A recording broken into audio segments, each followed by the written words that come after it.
Welcome to the real journey of the entrepreneur. The journey of any entrepreneur begins with a decision, then writing down your vision, then the execution of that vision. It is not for the faint of heart. It is for those who understand how powerful your mind is and that you can truly create the life that you deserve. It does require a unique formula that includes belief in yourself, a lot of consistency, connecting with an OG, a lot of tears, missing out on a few events and things, and taking a whole lot of risks that will allow you to see your vision and dream come to pass. This journey of the entrepreneur is from the perspective of a wonderful mother, a business owner, whose goal is to break generational barriers and normalize the process of wealth building and financial wellness through entrepreneurship, all while creating a social and give back along the way. I am sharing this journey with you and invite you to share this process with me. Let's do this together. It's my own, but you have to feel comfortable to own it. Yeah, absolutely. Right? I will always support you. Thank you.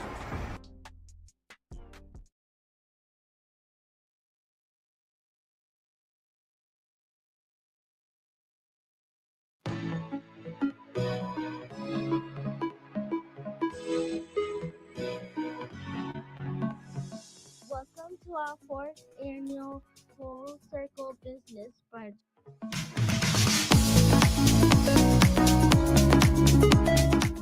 This room is small enough but big enough that you can connect with someone. And that is the intention of the Full Circle Business Brunch experience.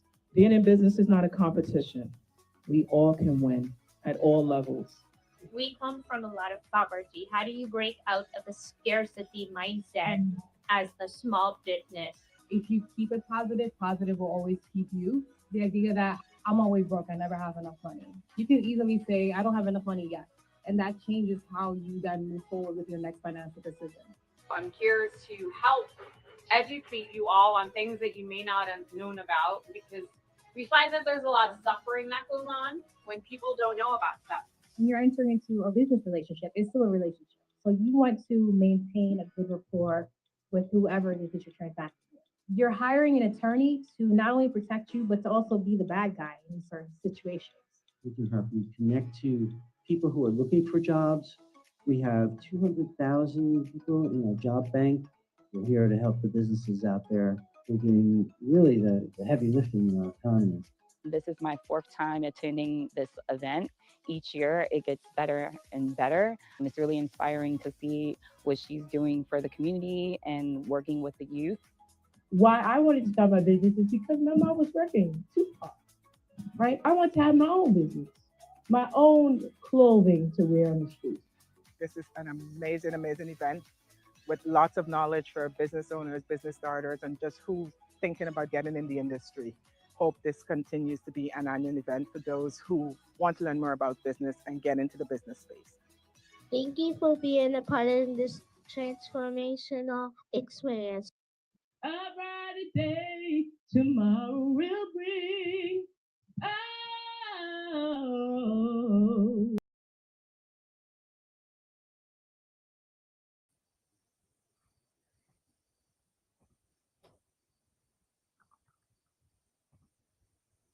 Well, hey there, good people. Hey there. Hey there, good people. I hope that you are doing wonderful and well, and that you are keeping yourself in good old peace, right? Welcome to another episode of The Real Journey of Entrepreneurship. My name is Anita Pierce, and I am your host and producer of the show. And today is another day, another way that we are educating ourselves to learn more about what small businesses are engaging in, even during this time. 2025, as we are recording this episode, has been, needless to say, one of those where you have to figure out your next opportunity. And just because something is happening within a space, one of the things that we believe within the 11375 culture is that opportunity is available if you know where to look. That's what we believe. And one of the things that I can tell you is that through the space of being creative and wanting to work your vision, it becomes one of those things where you just have to figure out, what am I going to be courageous in doing? And so, to my next guest that is courageous enough to have the conversation with us, it becomes one of those things where what's next, what's good, what's happening in the space of business consultancy. And my next guest is no different. So I am going to introduce to this audience another solid business owner who is based out of, guess what? Guess where? Brooklyn, right? Brooklyn, unless I'm wrong. Hey, Terrell. No. Yeah, you're all right. Hey, Anita, how you All doing? right. Thanks for the intro. Yes, Brooklyn is back. Yes, Brooklyn is back. Brooklyn in the house. Brooklyn is in the house. So I am so excited to have you here, Terrell. And I want you to introduce your story to those who want to know more about how you're making impact through your consultancy. Do tell. Yeah, definitely will. So hey everybody, name is Terrell Belfield.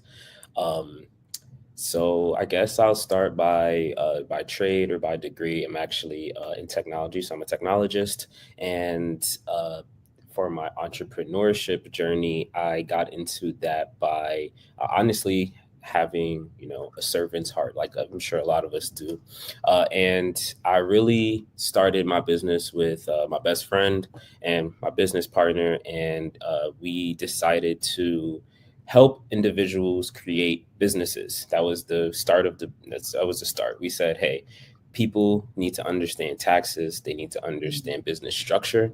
And so, when you get into jargon, sometimes there are big words, there are statutes, there are entities you need to deal with. And so we decided to start a business to help educate our community on some of these scary words and terms and just break it down for them in a digestible way. So that's how I got started into entrepreneurship. From young, I've always had a business brain. So that's honestly one of our slogans within our business. We come to people and we're your business brain. So we help you actually understand what to do with your business and how to take advantage of the limited liability you may have, or if you need a business, a actual for-profit or a nonprofit, S corp, et cetera. We go through those things to actually educate the people. So that's how I really got started into my business, J-Field Consulting, and it's been extremely fulfilling, to say the least. And freeing, comma add Yeah, freeing. and freeing for sure. So I'm curious. So you started your business with a business partner, which looks a lot different if you're just starting solo. Would you describe Yes. some of the variants that could exist when you are starting alone versus with a partner? Most definitely. If anybody watches cartoons, there's two people face to face and there's this little static in the middle, like a lightning bolt. That's really what it is. You can expect that from the beginning. So get that out of your head, or put that in your head first and say, this is going to happen. It's going to be some type of friction, let's just say. But starting a business with a business partner, it has its pros and cons, because some of the pros is you do have somebody who's equally as invested and interested in the idea. So you get to bounce ideas off of one another. You get some kind of instant feedback. They may think of things that you haven't. So that's super positive. And on the end, additionally, it allows you to, it's a little bit easier, in my opinion, because when you start as a business for yourself, a lot of people think that being a sole proprietor is the same as being like a LLC, like a limited liability. So people think that, hey, you still have this limited liability, even though you're a sole owner in your business. So I think in terms of like the liability split and just that structure, it allows for less of that confusion because you are in a partnership, and that partnership will be you know be sectioned under the limited liability structure. So, and then like the cons of having a business partner are um, kind of similar to the pros, where you might have a great idea and that person might say, no, I don't like that, or readjust it. And so now you might feel like your creativity is stifled, or you can't do things that you want to do because you do have somebody else that you need to consider.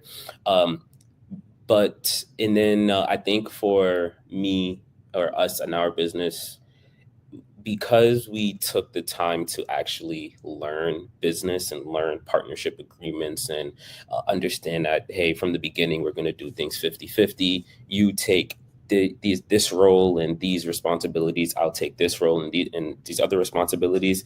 We were able to prevent a lot of the issues that may come with partnership, which is like disagreements about money or disagreements about what happens in with certain assets or anything like that. So I definitely think it's a nice balance.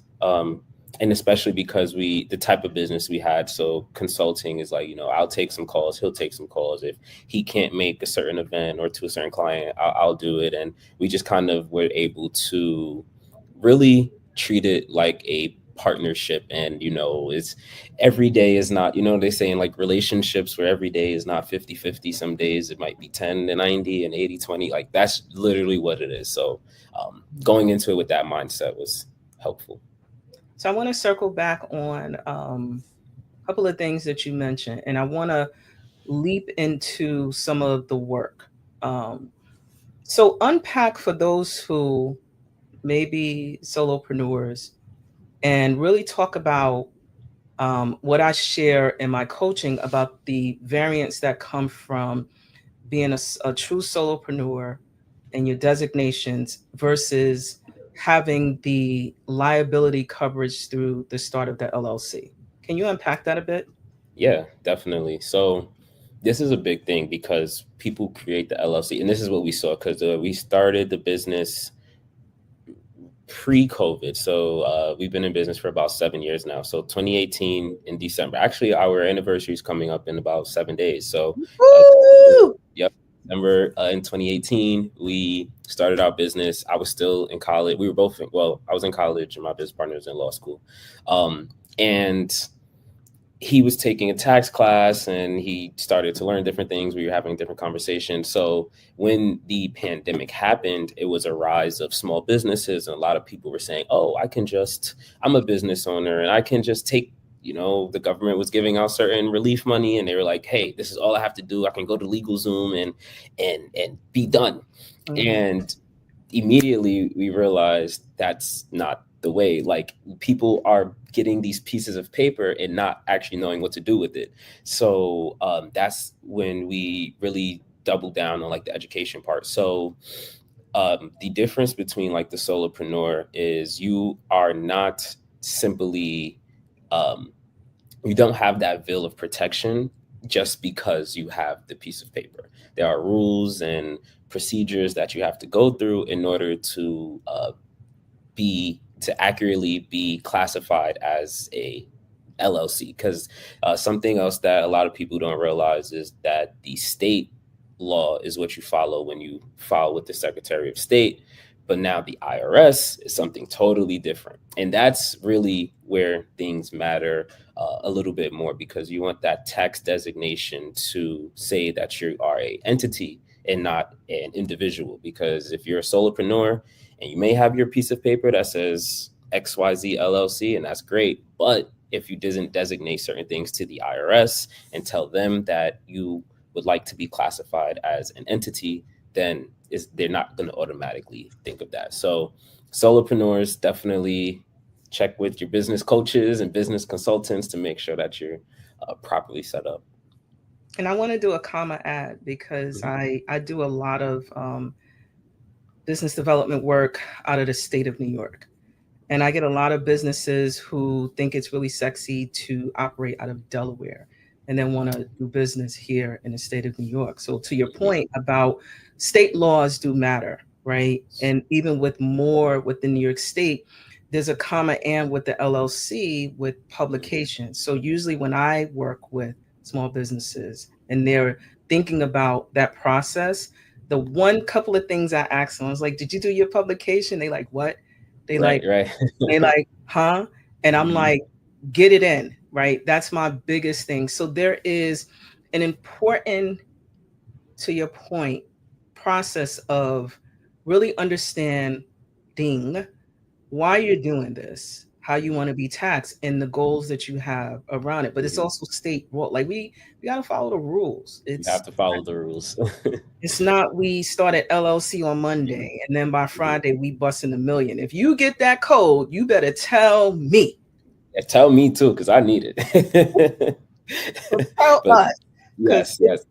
It's not like that, right, Terrell? Tell them it's not like that. No, it's not at all. And that's why, these services, they may be quick and easy and fast, and you think it's, oh, in no time I'll have my stuff. But if you don't know what to do with it, it doesn't really matter.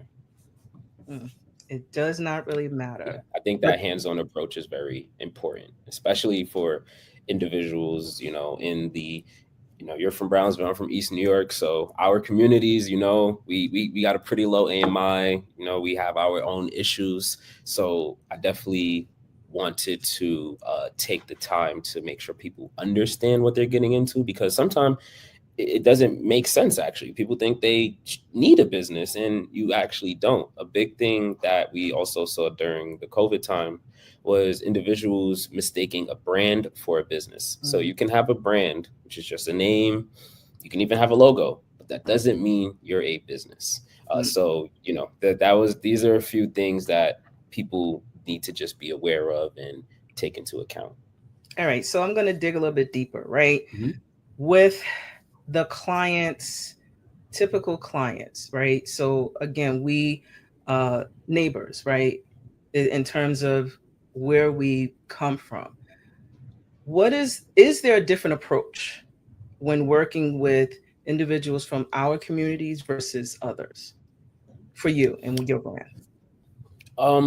I wouldn't say the approach is different. No, I think that I like to meet people where they're at. So if you have a little bit more business acumen, then I wouldn't waste our time talking about the difference between a nonprofit and a for-profit. You might already know that. If you already have your bank account set up or your EIN, we don't have to go over that. We can move on to like funding and making sure you've done your taxes and doing more of the administrative work.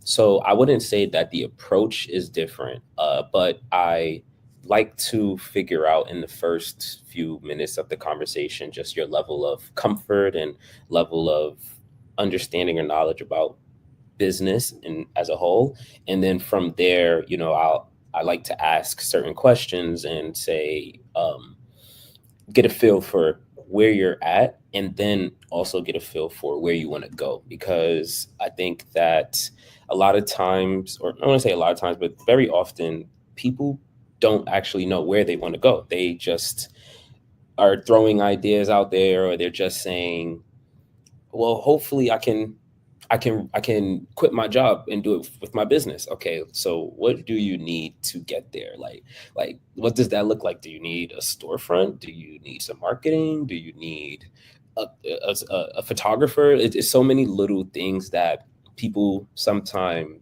either have this grand goal that they want to get to, don't know how to, or they have all of these things they think they need to do with no end goal in sight. And so it's like, okay, we're going to do all of these things, but we don't want to spin the circles and not get anything out of it. So I don't approach clients differently based on where they are. I may have a little bit more knowledge if we can connect in a more personal way about, just assuming that your experience is similar to what my experiences or individual experience I've worked with in the past from that area. But I think generally I treat everybody with the same level of curiosity and attempt to figure out exactly where their end goal is so we can work to get there.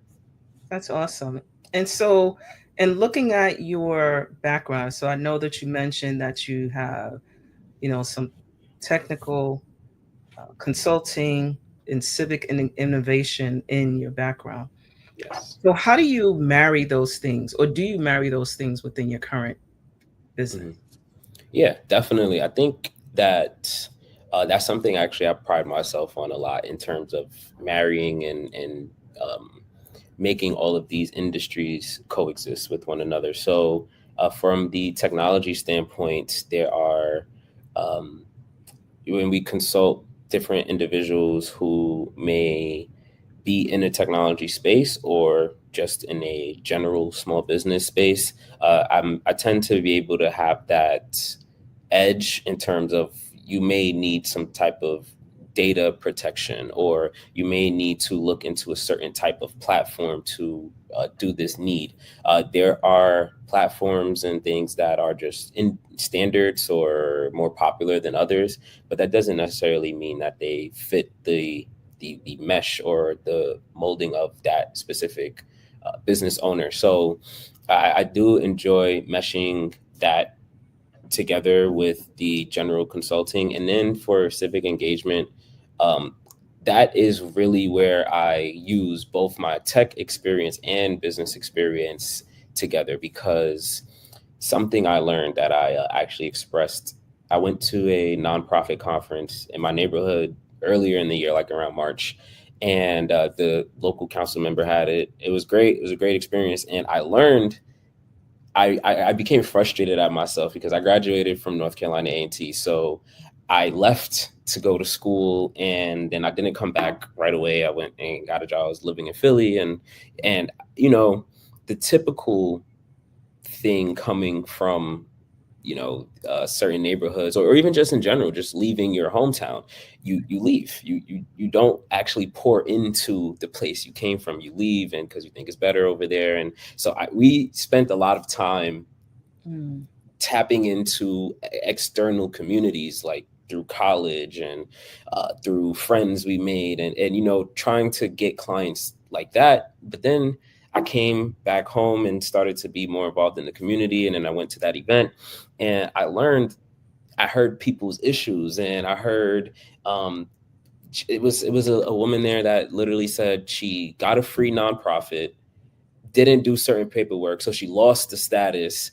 and so she had to redo everything, and then she had to pay for it out of pocket. And I was just like, oh, like all we had to do was connect. And if I could have just educated you on those little small things, like, hey, fill out this paperwork. Sometimes that's all it is. It looks scary, looks like a bunch of words and phrases and terms, but they just need you to check a few boxes and put your signature on it, send it back in. So um, I like when I do civic engagement. I think that I'm able to mesh things very well because of the issues that I see in the community that can be solved with a little bit of education, a little bit of innovation. So, like, I just created a small website for my community, like the community board, because things are relatively outdated. There are a lot of paper, lots of paper trails. So every meeting is at least 10 to 20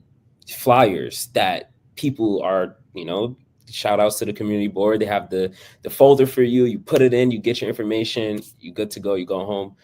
But we live in a digital age. Even like the youth and trying to get them more involved, you have to grow with the times. So I created something that allows us to digitize those flyers and then put it on just a homepage, similar to Instagram, or just a site to have all of your information, like in an Eventbrite of sorts. So you can just scroll through it and see the event, what time, what date, and it's just for like the community board. So that's all that'll be on it. That's all that's focused on it. And then another community member went out and got a small business or business directory from different individuals in the neighborhood. So that's great. Let's collaborate. Let's combine it. So put his directory on the website so people can go to one place and just have a centralized hub of information. So that's how I utilize and mesh all of the expertise kind of together to build a solution. I love, right, because you're tapping into my soul, because that's one of the ways that I got my introduction to government contracting. Was I Nice. was on the community board 16, shout out to Okay. Nice. Brownsville. Yep. Yep. And I have to tell you that the then community board chairperson was like, we need to do an MWBE symposium. I was like, what? What's that? Mm-hmm. And I have a skill of project management. So to me, that was just curation of an event. That's all it Right. was. Right. And connecting residents to a nucleus, which was a church or another community center where we can actually host it. Mm-hmm. And was born out of that, me getting certified. But also what came out of that was we wound up creating something called the Brownsville Minute, which was a digital space that provided information. Nice. And the curious thing I have about that is, how do you, while you are doing what you are called to do, because I always think it's a calling, you have to have a special gift to do this type of work. I don't care what anyone says, because it is something where you see a need, but sometimes the conversion is a little bit longer than if it was in another market. So I'm Yes. curious as to how do you manage that, right? What does Yeah. that look like specifically for your space? No, definitely. So my transparent statement is I had to adjust. So coming from a more corporate background or a background that moves fast, like a startup background, things move and change rapidly, and there are just certain structures. That's just how it is in an industry. Um, as you mentioned, the turnaround time or the delivery may be a little bit more slow. It might be, there's sometimes there's knowledge barriers, there's different red tape, it's lots of blockers that can come up.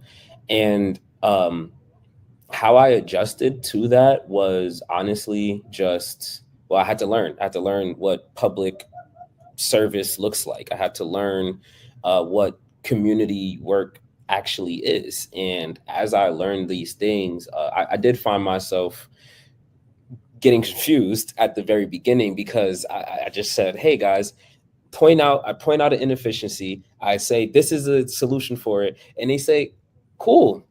And I'm just like, no, we have to do something. And they're just like, not really, or we have to do this first, or go talk to this. And I was just like, wow, this is insane. And it's not that people don't want to improve. It's not that they don't want the solution. But again, in this particular realm, that's just how things work. So I did have to learn and,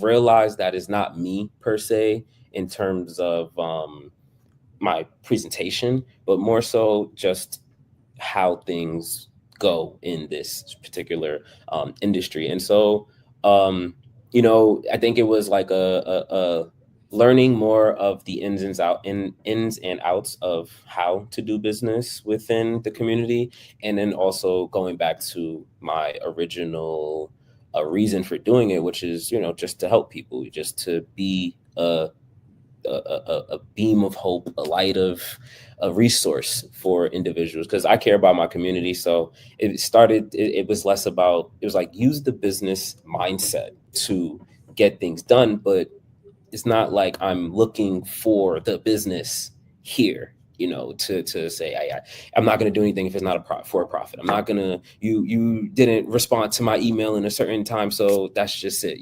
Just being a little bit more compassionate, and just holding the hands and taking my time to get things done. But it was an adjustment, but I had to learn, and I get it now. So that's why I just do what I can, and where I fix the things that I see broken, because I care about it. So it's just out of the kindness of my heart of sorts.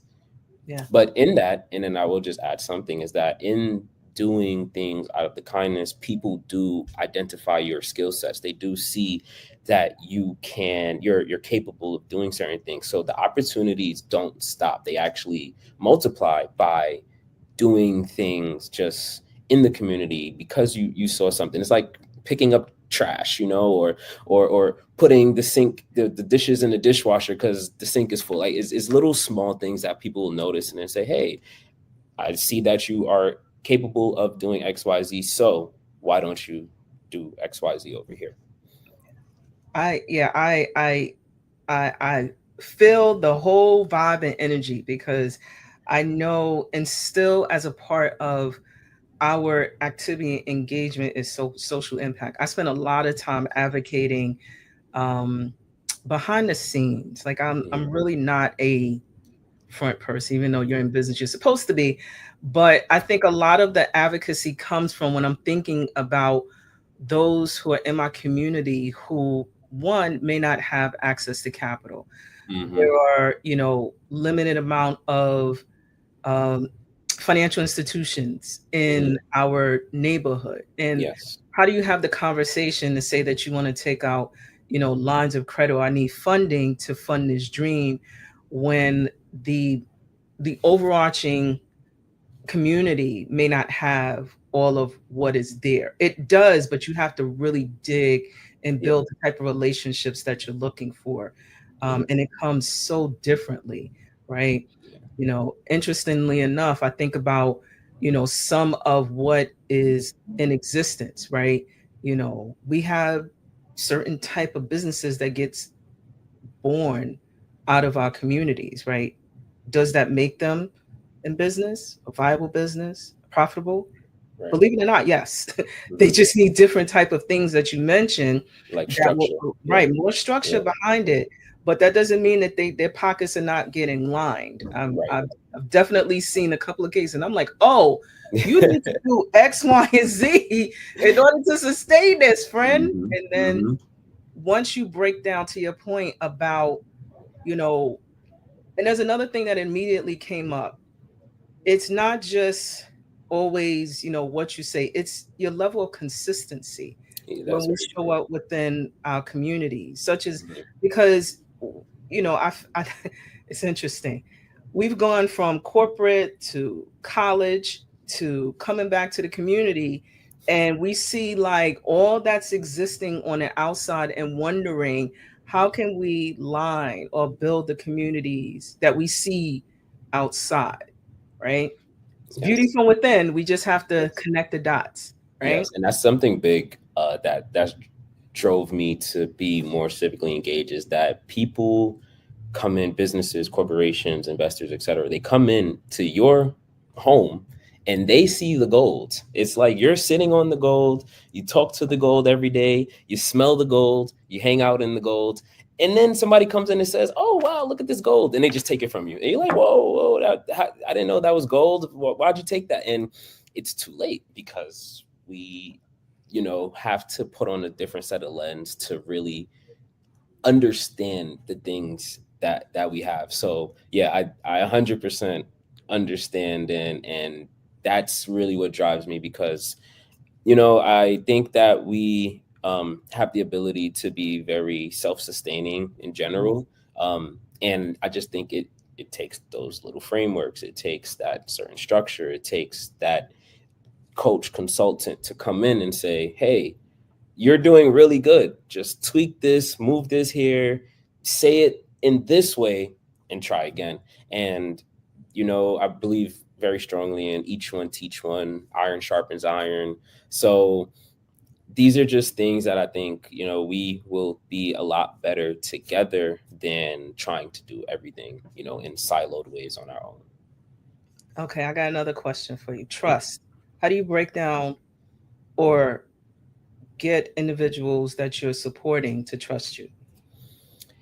I think support is a big thing. So I think when we talk about, somebody that is doing something on their own and has been for such a long time, they tend to feel like they don't need certain things. They don't need anybody. They don't need anybody else. They don't need any help. They don't need any type of assistance per se. And I think the trust comes from, to your point, the consistency of, continuing to show up for them and be interested in what they're doing. being involved and following up and things. So, and then overall is like showing your expertise, showing your stuff, showing that you know what you're talking about or what you're doing. And I say all of that, but then I'll give a flip is also don't be too overwhelming, right? You may really want to work with somebody. You may really see their vision. They might be doing something wrong. It's just killing you inside that you just have to help. But don't be too pushy because at the end of the day, it is their business. And so that's what I tell a lot of my clients too, is like, I'll remind you, I'll follow up, I'll be present, but I can't run your business for you. So I do need you to respond to my email. I do need you to, when we set up a call, have those action items done, looked at, or another step to it. Like, let's talk about it. But, if you come to the call and you're like, I didn't do anything, I don't know anything, what should I do next? Like, hey, I sent you the list already. Let's get through that list and then we can move on, because at the end of the day, nothing ever grew and nothing grows without structure, right? We can do that from a little baby to a community to a business to anything in the world. Nothing happens unless there's a structure that's followed.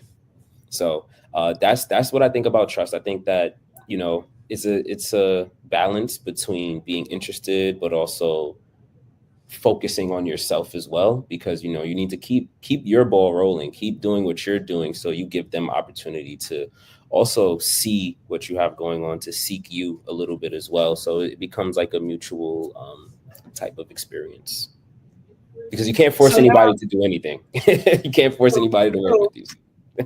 But I guess I'm a little bit more I'm like, if we're gonna dance together, right, we're gonna move the same way.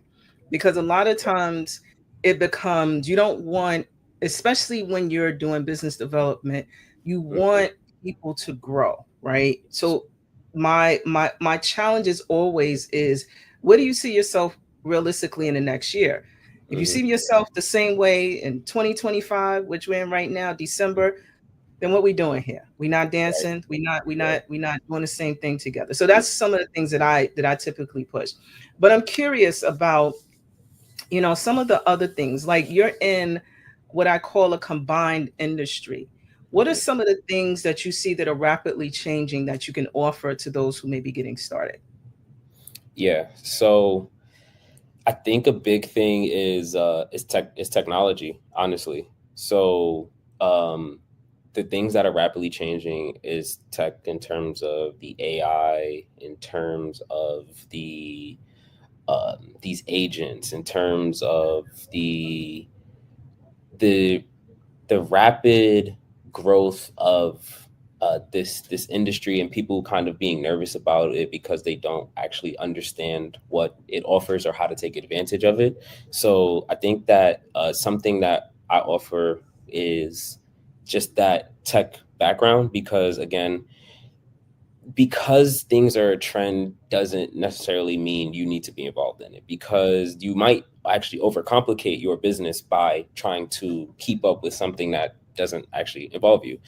So I think that that's rapidly changing in that regard, but then also in the business regard of funding. I think lots of people get, when you're in the outside looking in, you think funding comes from just an application, and that is a part of it, but you need to make sure your documentation is correct, because I've had an experience where somebody did win a grant, but they didn't file taxes in the last year. So now they're like, oh, well, you can't, they can't actually in good faith give you the money, because corporations have to do their due diligence as well. So, there are situations, and then even on a more personal scale, I've had individuals who were looking to buy a home. They get to the last step, but then they don't have their credit, or not their credit, but like their documentation in order, to where they can just simply, they win the bid, or whatever the case may be, but they can't capitalize on it because their foundation wasn't correct. So that's really what I built a lot, or I think that I or know that we offer is just that structure, that ability to do a review and an audit of your business to make sure that you have these things to reach your goals. Because funding is something that's continuously coming up, and individuals think that it's funny because it's two spectrums. They either think they need a whole lot more to get it, or they think they don't need anything to get it. And we have to bring them to that middle. So um, I think that's not rapidly changing, but we do a lot of research and development. So when we come across a client that may also fall into an intersection of, let's just say, art and technology, or real estate and business development, what's going on in your community and other communities, in the government, in the private industry, that you can attach to be able to advocate, to start talking in that language. Because as soon as you speak in that language, now these corporations and these entities are now looking at you a little bit more, a little bit different. So that's really what we offer in terms of ever-changing industries.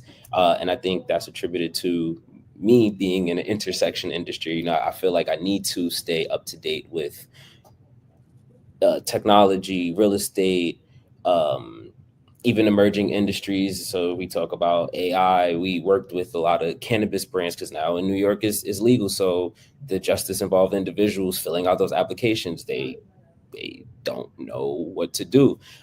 And another big thing is preparation for, before you go to a lawyer, before you go to an accountant, before you go to somebody that's going to charge you $500 an hour. You come to us, we'll go through a few of your things, we'll sort it out, we'll give you the questions that you need to ask before you get there, because if you only got 1 hour, you want to get that done as quick as possible.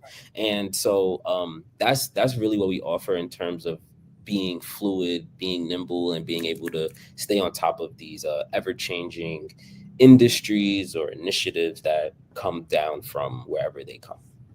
That's really good to know. What has surprised you the most about being an entrepreneur?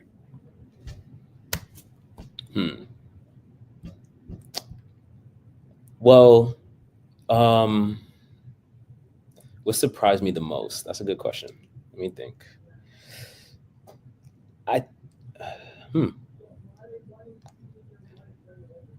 Right, well, I guess I can lend my experience while you're yeah, thinking. please, because I have a lot. Like it's like a bunch of thoughts just ran through my head. Yeah, but so I can tell you what surprised me the most so far is how much I've grown as an individual. So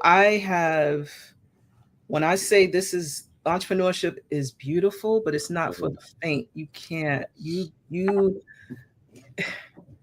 no. If you want to put a dream together and you want to work through it, and I'm not talking about buying a business, because I think that if I would have become aware earlier on about buying versus creating systems, I think I would have chose buying right, initially. Sure. So it has stretched me. When I started, I had a lot more hair.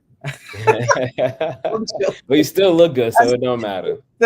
So I had a lot more hair, but I cut it just because it's just easier to manage. But yeah, it takes a certain mindset that I don't think I was personally prepared for. And it's yeah. So what are your thoughts? I think so. The first thing I was going to say is how many different types of entrepreneurship it is. So, that's not my personal experience about what might have surprised me, but in general, just to your point, buying a business, starting a business, inheriting a business, doing brick and mortar, having a software company, selling t-shirts. It's so many different avenues that you can be in.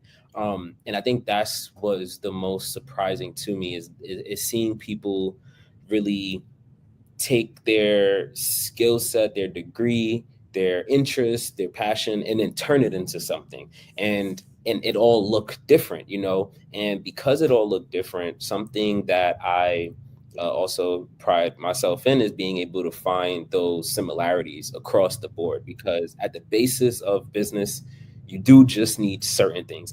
No matter if it's McDonald's to Target to Best Buy, they all have these simple pieces of paper and structures and frameworks that they operate within. So that was something, I think that was one of the biggest things that surprised me, is realizing that an entrepreneur is not that much different from a big box business. It's really not. It's just about how many people you have and how much money you have. Other than that, at the root of it, it's all really the same. So I think that was probably one of the biggest wow moments, because you get into the glitz and glamour of the commercials and the marketing, and you're like, oh, I can't be that. You can be that. You can have a 10-person business that has a for-profit arm and a nonprofit arm, and you can run your foundation through here, and you can, fund the foundation through the for-profit. It's so many different ways to do business and you're not restricted to any of them. You can do all of these things. I think that if I had to pick one thing, that's what it would be, is that really realizing that it's no difference between a corporation and a LLC, besides size. Right. So I'm gonna ask you more of a personal. I want you to think back to the first person who purchased from you. How did that make you feel? Honestly, it made me feel like, wow, like we can do this. Like it was very empowering. It was empowering, and then immediately got nerve-wracking, because I realized that this is the first time I'm doing this, and I have to, and then what's the system that we actually, because you can think all day, you can implement, you put it together all day, but until you actually have to do it, now you're like, oh wait, okay, should we send this email first, or do we send, how many follow-ups until we call them? Like, should the heading of the email be like this or like that? And so many, should we use PayPal, or what if we use it's so many little different things that when it comes at the time, you're like, whoa, okay, this is happening. So that's really what it felt. It felt super fulfilling. So it felt empowering. It felt like I can, and it made like my brain just start rapidly thinking, oh, what's next? Okay, how can we expand on this? How can we do this again? How can we duplicate and make this how can we scale this? That was really how I felt, and from then, the ball just kept rolling in terms of different ideas and different ways we can do things. But something I will add quickly is that we also had to learn, don't grow too wide too quick, because you want to do a lot and you're interested and you think you have capacity until you don't. And so we also learned that. But that first client definitely lit a fire, and just a snowball effect of ideas and how to scale, etc. And I'm glad you shared that openly, because a lot of times, when you're creating something, I can think back to my first government contract, and I just remember it came through from a community member who said, oh, this is too small for us. And I'm like, $40,000? I'm like, okay. So I remember applying, and I remember putting it into the atmosphere, not having a know-how to do it, right? Mm-hmm. And they selected us, and I was like, oh, now what do I do with this, right? Mm-hmm. But my mindset was, and I remember, because I was able to hire on, which made me super happy. I don't know what it was about, like, oh my gosh, I get to pay someone outside of myself. Sometimes I didn't get paid. I didn't pay myself sometimes, right? So I wanted to acknowledge that as well. But I also wanted to share that my mindset was, I got this one contract, I'm gonna work this like it's $1 million. Yes. And eventually it happened that I got contracts such as that. Mm-hmm. But it just made me believe, and to your point, and I love how you shared that, the excitement of someone, it takes one person to believe in you. Yeah, that's it. It just takes one. Mm-hmm. And it lights something inside you that goes, even though you're scared, mm-hmm. even though you may not have all the systems, it's about figuring out. So I love how you shared, honestly, that things were not perfect in the beginning. No. And failure is always a part of the process, that we like, oh, we can't fail. Yes, your first attempt in learning. That's what I believe it is. Yeah, I agree. You have to fail quick, iterate, reapply.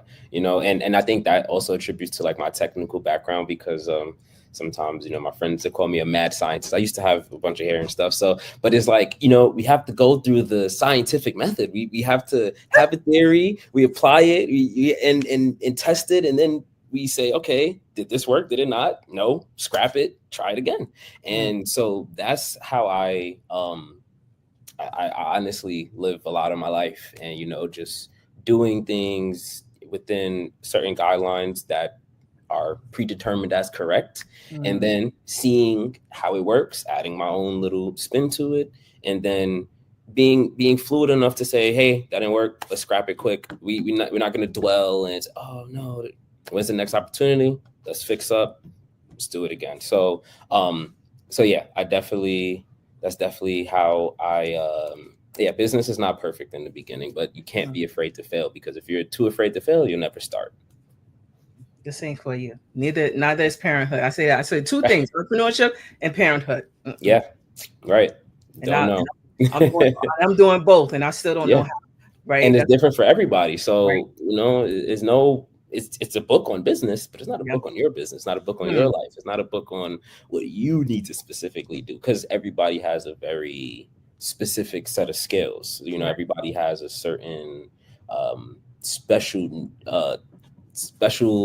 thing to them that they can contribute. So people aren't you, so don't worry, just do it.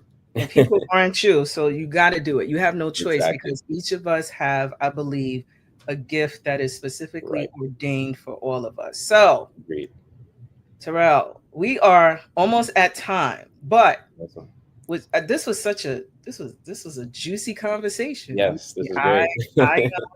I had no idea, but I'm glad we connected through Benny. Shout out to Benny. Shout out to Benny. let me just say this, right? So in my other hat, I serve as a business advisor for the LDC in East New York. Shout out to East New York and the work that they're doing there. And Benny has come on, and you need a Benny in your life, because Benny he's somebody you need to know. Yeah, he's like a magic maker. He does it all. He makes it happen. He's great, honestly. Like, and you can tell it's all from the heart. Like it's just pure. It's like, hey, I thought of this thing. I thought about you. Here you go. I'm just like, wow, like that's truly amazing. So shout outs to Benny for sure. Benny be painting me out to be a celebrity. I'll be like, Benny, stop it. Like, I'm telling you, and I'll be like, yep. Thank you, Benny. Thank you to Camille and the whole team, Bill, at the LDC in East New York. And I'm gonna plug, if you're looking for mentoring, business development services, go to the EAC in Brooklyn. I know it's many out there, but we have a special sauce that we have as a team that we work through. And Terrell can tell you, because we know Benny. Yes. So in wrapping up, what advice would you give entrepreneurs who are looking to, one, integrate some of the systems that you elevated, right, through AI, but really do not know where to start? Yeah. The first thing I'll say is don't overcomplicate it.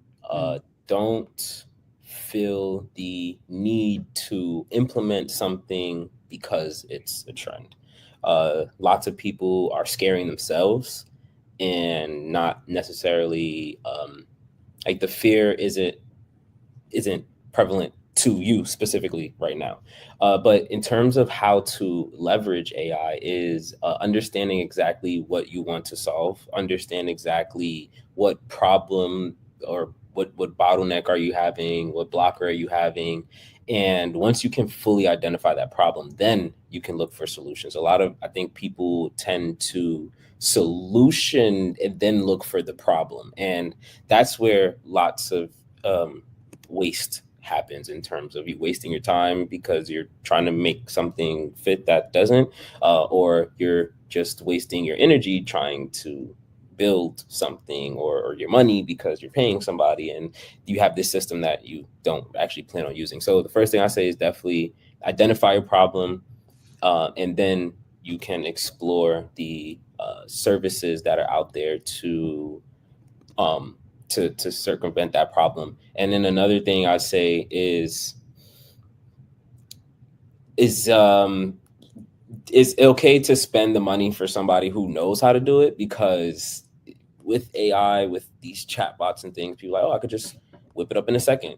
Not saying you can't, but sometime it might be better to let somebody else deal with it so you can continue to focus on what you're focusing on. Because now, if it takes you 3 weeks to build something and that took away from your business operations, or you stayed up late to build it, and I'm not saying that you can't, but sometime it may be better to just let someone else do it, take care of it. And it's okay. People have contracts all the time. Large corporations, they contract out. It's normal. Don't worry. So yeah, those are the few things I say in terms of leveraging AI. Don't be afraid of it, but don't overthink it. It's a complex thing, but it's moving so fast. It's okay to breathe, digest it a little bit, and don't take every headline at face value. Because it could be AI. Because it could be AI. So, and it might change in 24 hours. I've seen headlines come out on my app, and then it contradicts itself right after. And I was like, wow, you can't even look at news. You need a 24-hour news cycle, not the by the minute news cycle. So that's why I mind my business and look at things at the end of the day, because there you go. If I get caught up, then I get caught. So Terrell, before you head out, I want to thank you for sharing, information. This was such a I like good conversations. It causes me to think about, some of the ways I need to improve. But before you go, I got some rapid questions for you. Sure. You ready? Yes, I hope so. What are you doing for self-care these days? I learned that self-care, I like to bring things into a simple framework. So the simple thing is I have hobbies. That's what I do for self-care. So I learned that if anybody feels confused, sad, down, etc., go back to what you were doing in 5th, 6th grade. You ate lunch, you woke up early, you had something to do, you had extracurricular. Just do that, and then do that for a little bit, and then see where your life is after that. But that's what I do for self-care. I snowboard, so I just went snowboarding on Sunday, so feeling good. All right. So my next question is, do you prefer smoothies or ice cream? Smoothies. Sneakers or shoes? Sneakers. Pizza or burgers? That's a harder one. It has to be a good burger or a good pizza. I like the wood grilled pizza, and then I like a smash burger. So yeah. Yeah. 3 years. 3 years. Where's J-Field LLC going? 3 years. In 3 years, J-Field LLC will be a full service research and development company. So we'll do market research for these industries. We'll be the ones that you come to do your data integration and assessments and surveys, etc. We believe in data, good data, and creating a story out of the data that works for you. So that's what we're working toward, and that's what we'll be in 3 years, being the hub for good, solid information. And I'm all for, and I look forward to that. So we can find you where, Terrell? Where can we find you? My personal Instagram is TJB4, the number 4 NYC, and then the business is Jfield USA. So JAYFIELD USA. I know y'all all on the socials, but for us old folks, there still is a website. There is a website, yes. jfieldllc.com. Very straightforward. Awesome. So thank you so much. Thank you. Look forward to having you again soon. And yeah, this was good stuff. Shout out to Terrell and his team for dipping over to the real journey of entrepreneurship. I love when I have good conversations. And thank you so much for having me. Thank you for joining. Take good care. You too. Have a good one. All right, bye-bye. Friends, friends, I love it. I'm telling you, I'm full. My stomach is aching right now. But I'm gonna tell you that here we go. Some of Terrell's tips. Don't overcomplicate, identify the need. And guess what, friends? It is okay to spend on things that you or may not be strong in, right? You do not have to do every single thing by yourself. You can connect with Terrell. You can go to Instagram, um, JField USA, or check out the website, jfieldllc.com. And I'm going to tell you, good stuff, good stuff, good stuff. But I also want to share, right? As we have entered into, this is the last month at the time of this filming, it is December 2025. And there are a couple of things that I can think about, just in sharing, being intentional about where you are planning to go, right? I did a workshop earlier today about mindset, and setting realistic boundaries for yourself, right? For yourself and for your business, and to be very strategic and thoughtful on where you want to go, right? I love how Terrell mentioned the importance of, you know, not growing and scaling too fast without tapping into or having the appropriate resources that are needed to help you to grow and to help you to sustain where it is that you're visioning, right? Having access to capital, having resources, network is super, super important. So I just want to share, some tips on networking, right? Whatever resources that you're willing to share them, right? Some of it, especially in the space that I'm in, is public information. And so a simple Google search, or you can tap into 11375 to be able to help you to navigate those spaces, right? Grow your business acumen, right? I cannot express enough the importance of taking time to conduct research. It is no longer acceptable, right, for you as you're growing your business to state that I just don't know. And when I mean I just don't know, I'm talking about in terms of building your business. There is tons of resources, your local, state, and municipality, and also a portion of your tax dollars goes into providing services such as the entrepreneurial centers that exist pretty much everywhere. I happen to be connected to an EAC out of an organization which I began my business journey as an EAC client. And I happen to have sat through a number of free workshops, dragged my daughter here, going to business meetings because I just really wanted to know, because I wanted to learn, right? But at some point, you have to really step into that space where you're continuously learning and making mistakes, right? Don't be afraid of that, but continuously going and building relationships, intentional relationships. But you definitely got to build your knowledge base. And that's in the internet. And now with the introduction to the masses, and AI helps us to build our knowledge base, right? Shift your mindset, right? Into, instead of thinking what you cannot have, think about how you can and grow with that, right? Think about if it's something that's non-existent within your space, think about what do you need to do to get there. Create, be creative. And then the last thing in terms of like overall networking is expand your network with intentionality and with like-minded individuals, right? Follow up. We're inundated with emails and direct messages, and it's just weird, right? So figure out your plan of action and your strategy to elevate your visibility in business so that you can get a yes. And so I'm excited to have you like, share, and follow us, right? Because we're in this space of connecting resources. A lot of the resources that we share is out there, right? But we just try to bring it together so that it makes it easier for you to discover. But I got to ask, right? If you are interested And we're looking for individuals to share their story. We have a link that you see in the back. It's a QR code, just to gain access to learning more about you. So if you want to join us, please don't hesitate. We don't bite. We make it nice and easy for you to come out, to join, to hang out with us.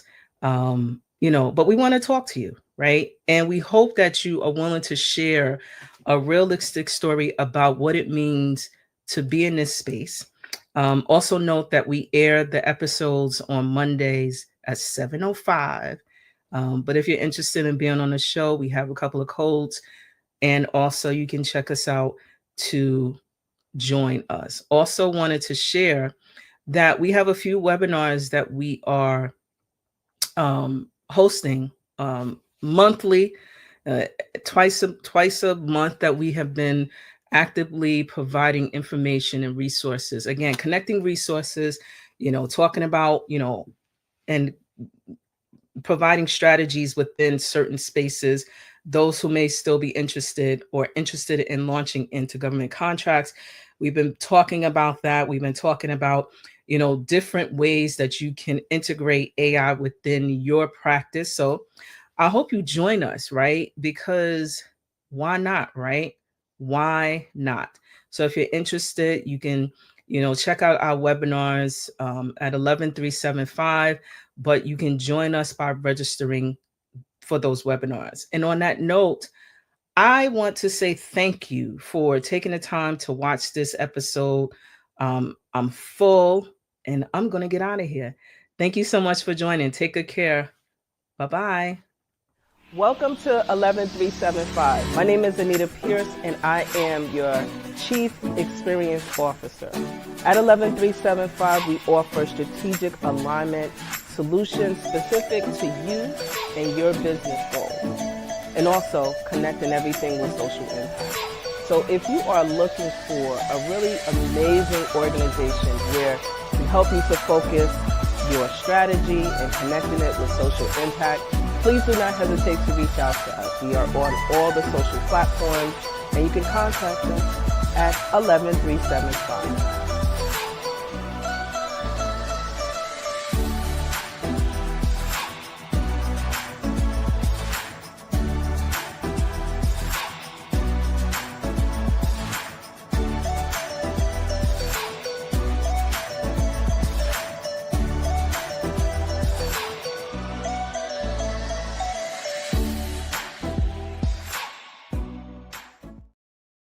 I tried to stand tall, but I never stood a chance.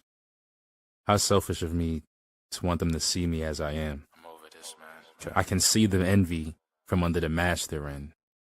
How could I expect a pat on the back in a place they wanted to stab me? What are you talking about specifically?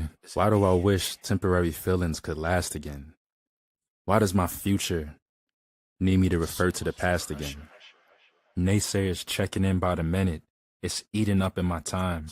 And then they always need me to paint a picture after I draw the line. I'm sorry. I drifted from the question. No problem at all. Therapy is new for me. I don't think I've ever had a conversation that I felt included me. Well, that's why it's like we define things that exist without meaning. But getting back to your question, you asked, what am I thinking? Yes. I think so freely as I stare at this ceiling. I think the poison replaced what's meant for healing. I think depression is on the other side of elevating. I think depression hides inside those that are celebrating. I can see that. I think the bars that we're rapping are building our own cage. I think my father never thought about me. And what do I feel?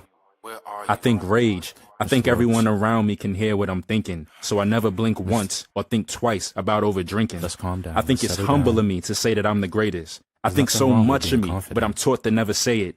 I think my identity exists with multiple borders, but when they can't understand it, it's labeled a disorder. I understand. I think the media and my social life are at a point of no return. I think they're entitled to just people that never even learn to earn. Mr. Calm down. I think truth. Calm down. There's one thing that I know. Let me ask you this question. If everything you think is true, How will you ever grow? I never thought about that. Probably for my own protection. It's funny how a view of yourself can be shattered by your own reflection.